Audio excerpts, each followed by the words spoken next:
Bonjour et bienvenue sur Chronoflexion pour ce nouveau épisode consacré à la légendaire LEAP Nautic Ski, réédition de 2014. C'est une réédition de cette montre qui était sortie originellement en 1967 pour le centenaire de l'entreprise.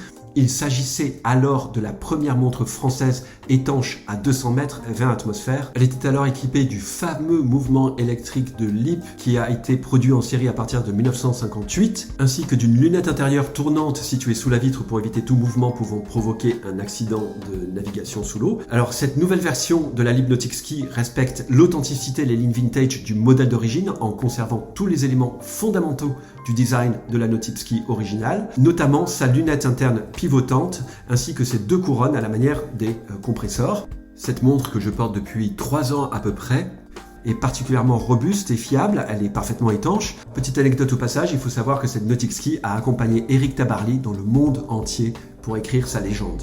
Alors pour les caractéristiques de la bestiole, on a un boîtier en acier 316L poli d'un diamètre de 38 mm, son épaisseur verre inclus est de 15 mm, moi je l'ai mesuré à 14,5 mm. Il s'agit néanmoins d'un gros cookie, mais je vous déconseille de le manger, ce n'est pas très digeste. L'entrecorne est de 18 mm, le fond de boîte est transparent et laisse apparaître le mouvement Miyota 82.1A, dont la fréquence est de 21 600 vibrations par heure, 21 rubis, réserve de marche de 42 heures. On remarquera sur le mouvement Miyota que le logo LEAP y est imprimé et que les ponts principaux sont décorés en Côte de Genève, ce qui n'est pas laid du tout. Alors moi j'aime bien les mouvements Miyota, déjà parce que quand on les secoue un petit peu, ça balance tout de suite, contrairement aux autres mouvements qui existent sur le marché. C'est très fluide, le balancier est très fluide. La précision de ce mouvement est de plus 2 secondes, moins 12 secondes par jour, en tout cas d'après mes mesures. Ce qui est tout à fait honorable pour un Miyota, franchement, j'ai des Seita qui font moins bien. Donc on arrête de critiquer les Miyota, ils sont très bien et je crois d'ailleurs que c'est la raison pour laquelle l'entreprise LEAP les a choisis. Le verre est en saphir, il est bombé et regardez ce travail du verre qui donne, pour un verre saphir c'est assez exceptionnel en fait, on a vraiment une allure vintage, une très belle déformation du cadran et des index à travers le verre. C'est l'une de mes caractéristiques préférées pour cette montre. Le cadran est bleu foncé soleillé, les index et les aiguilles sont argentés et luminescents. Il s'agit sans doute de Super Luminova, en tout cas ça illumine bien dans la pénombre. Cette montre, à la manière des compresseurs, on le disait tout à l'heure, dispose d'une lunette interne rotative bidirectionnelle, bleu et rouge, et j'adore cette petite touche rouge sur cette lunette intérieure. On remarquera au passage que les index sont appliqués et on remarquera que les chiffres 6, 9 et 12 sont imprimés sur les index correspondants, comme c'était le cas sur la version originale. Le bracelet est en caoutchouc noir perforé, spécial session nautique. On peut également opter pour un bracelet cuir perforé, comme celui que je vous montre ici. Et la boucle est une boucle Ardillon en acier.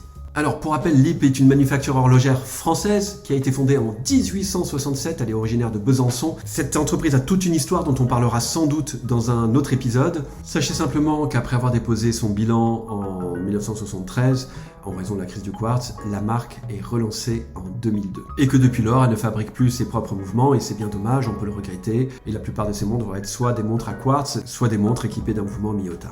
Cette Nautic Ski existe en plusieurs déclinaisons, plusieurs versions, comme vous pouvez le voir ici sur leur site. On a donc une version en 38 mm, une autre version en 41 mm. Toutes deux sont affichées au prix de 499 €. Alors est-ce que c'est cher pour un mouvement Miyota qui fait partie des mouvements les moins chers du marché? Eh bien disons simplement qu'il existe des montres équipées d'un Miyota similaire à des tarifs bien supérieurs. Mais il est vrai cependant qu'elles pourraient être un peu moins chères. D'autant que cette montre est confrontée à deux grandes concurrentes, la fameuse 1970 Automatic Diver Compressor de Dan Henry et l'Atlanticus Diver de Richard Legrand, que je vous avais d'ailleurs rapidement présenté dans la vidéo consacrée à l'univers de Di Renzo. Alors pour nous autres français, la Nautic Ski présente bien sûr l'avantage d'être une montre d'une manufacture française d'une part, mais aussi d'être dans son design la réplique exacte d'une montre légendaire. Alors oui, moi je la recommande particulièrement. Elle ira facilement sur tous les poignets, surtout dans sa taille de 38 mm, et puis si votre poignet est assez large, vous pouvez opter pour l'option 41 mm. En tout cas, je trouve qu'elle me va à ravir sur mon poignet de 17,5 cm de circonférence. Son épaisseur n'est pas tant un problème, et en fait elle est essentiellement due à son verre bombé qui est absolument fabuleux. Signalons deux modèles en série limitée, la grande Nautic Ski GIGN à 690 €, toujours équipée de Miyota, ceci étant dit, et la grande Nautic Ski Phantom qui vient d'être lancée, et qui elle est affichée au prix de 749 €, toujours avec un mouvement Miyota. Livraison estimée en juin 2022. Il s'agit d'une série limitée tirée à 2500 exemplaires, dont 1500 sont réservés aux forces spéciales de l'armée de terre. N'oublions surtout pas au passage de signaler une version GMT.